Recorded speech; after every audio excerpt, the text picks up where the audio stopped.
अखिलेश जी, आज जो आपने अभी भाषण में भी जिक्र किया, कैराना आए थे मुख्यमंत्री और वो वहाँ पर जो 5 साल से भी पुराना जो मामला जिसकी वजह से बीजेपी सत्ता में पहुंची, पलायन वाला, उसको फिर से जिंदा करने की कोशिश की है, क्या कहेंगे?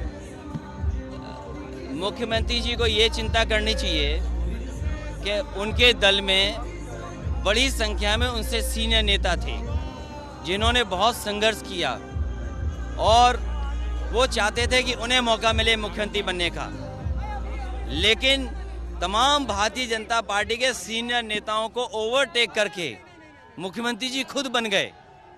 और अगर पलायन न उनका हुआ होता खुद का, तो शायद उत्तर प्रदेश के 5 साल बच गए होते। और 5 साल में इसलिए बोल रहा हूँ, डायल 100 क्या सुधार लेकर आया ये सरकार? डायल 100 में कौन सा नया फैसला ले लिया उन्होंने? केवल नाम बदल दिया, डायल 112। क्या गाड़ियों की संख्या बढ़ाई? एम्बुलेंस जो 108, 102 थी, क्या संख्या बढ़ाई एम्बुलेंस की? किसानों को कहा कि आय दोगुनी होगी, क्योंकि इन्हें आय दोगुनी न देनी पड़ जाए, इसलिए पलायन का शब्द है। इन्हें जो तय किया है 340 रुपए गन्ने की प्रति कुंटल, एक भी पर्ची पर 340 नहीं लिखा है, क्योंकि किसान पूछ न ले उनसे, इसलिए वो पलायन की बात कर रहे हैं। डीजल और पेट्रोल की कीमत, कोई जानता था कि डीजल पेट्रोल क्या होगा? आज याद कीजिए 2017 में क्या था डीजल पेट्रोल की कीमत, 2014 में डीजल पेट्रोल की कीमत क्या थी और आज क्या है? कोई खाद के बारे में न पूछ ले, कोई डीएपी के बारे में न पूछ ले, कोई नौकरी और रोजगार के बारे में न पूछ ले। सरकार ये बताए, क्या 70 लाख नौकरी की बात उन्होंने अपने संकल्प पत्र में नहीं की थी? आज कितनी नौकरी दी है? कोई एक निषाद और कश्यप समाज का नौजवान हमें बता दे जिसको नौकरी दी है उन्होंने। जो दूसरों पे आरोप लगाते हैं, कम से कम बताएं कि कितने पिछड़ों के हक छीन लिया, कितने दलितों का हक छीन लिया। और हमारे कानून व्यवस्था की अभी आपने बात कही, तो गोरखपुर का कांड पूरी दुनिया ने देखा, उसके बाद कल कासगंज में भी एक बड़ा कांड हुआ है। हवालात में जिस तरीके से मौतें हो रही हैं, देखिए मुख्यमंत्री जी को इसीलिए मैंने कहा कि अभी तक तो मैं ये मानता था कि वो लैपटॉप चलाना नहीं जानते हैं, लेकिन मुझे लगता है कि वो अखबार भी नहीं पढ़ते हैं। उन्हें अगर अखबार पढ़ा होता उन्होंने, सुप्रीम कोर्ट ने कहा है कि जिस तरीके से जांच चल रही है उससे लखीमपुर के किसानों को न्याय नहीं मिलेगा। उन्होंने न केवल सुप्रीम कोर्ट ने जांच एजेंसी, बल्कि जांच जो मॉनिटर कर रहे हैं उन पे भी सवाल खड़े किए हैं। क्या कोई सरकार ऐसी भी हो सकती है जहां पर सुप्रीम कोर्ट सवाल उठा रहा हो और इतनी कस्टोडियल डेथ हुई हो? उत्तर प्रदेश आज नंबर 1 है कस्टोडियल डेथ में। उत्तर प्रदेश नंबर 1 है ह्यूमन राइट कमीशन की जो नोटिस मिलती हैं उसमें। कोई कल्पना कर सकता है मुख्यमंत्री क्या एक व्यापारी आए उसको मार मार करके मार दिया जाए? जो कासगंज की घटना, एक नौजवान बताओ क्या पानी के पाइप से फांसी लगा लेगा? और केवल एक घटना नहीं है, आप ठोको नीति किसी को ये भी जान ले लोगे आप बताओ जेल में फर्रुखाबाद में क्या आपके जेलर नहीं पिटे? क्या डिप्टी जेलर नहीं पिटे? क्या 30 से ज्यादा वहाँ के जेलर सुरक्षा कर्मी क्या नहीं घायल हुए? इसका जिम्मेदार कौन है?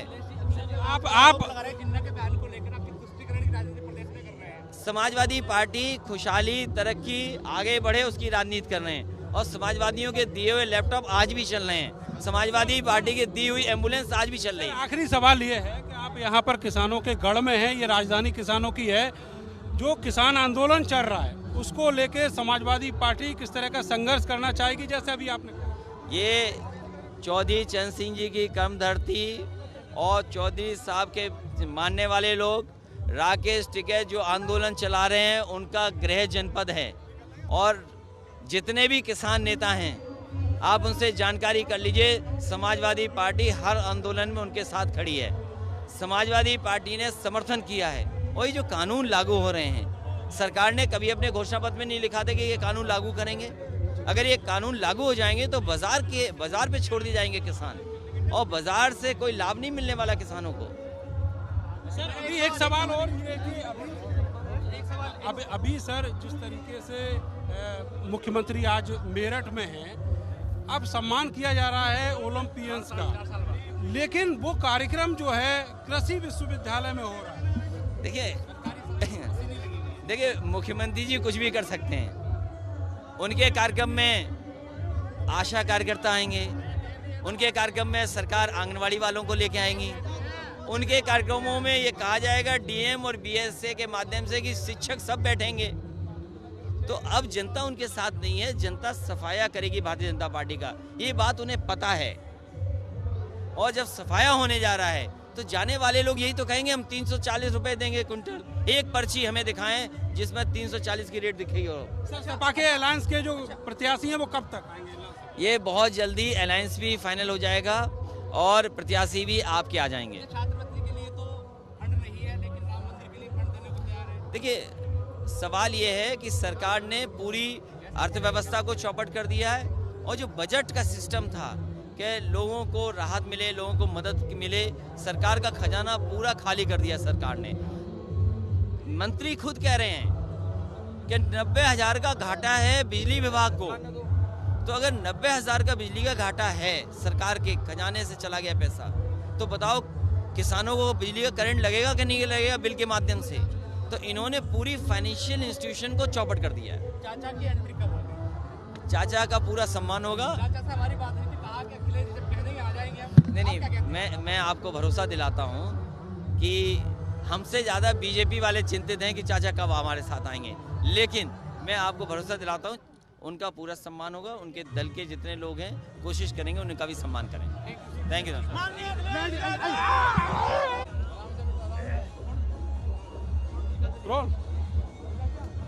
ये तो अखिलेश यादव जिन्होंने कई सारे मुद्दों पर अपनी राय रखी और साफ कहा है कि जो गठबंधन की बात कही जा रही है वो गठबंधन कुछ और पार्टियों से भी होना बाकी है। जब वो गठबंधन की प्रक्रिया पूरी होगी तो उसके बाद जो प्रत्याशी हैं वो भी सामने आएंगे। और ख़ास करके उन्होंने कहा कि शिवपाल यादव से जो गठबंधन होना है या फिर उनकी पार्टी का विलय होना है उस पर भी बहुत जल्दी फैसला लिया जाएगा।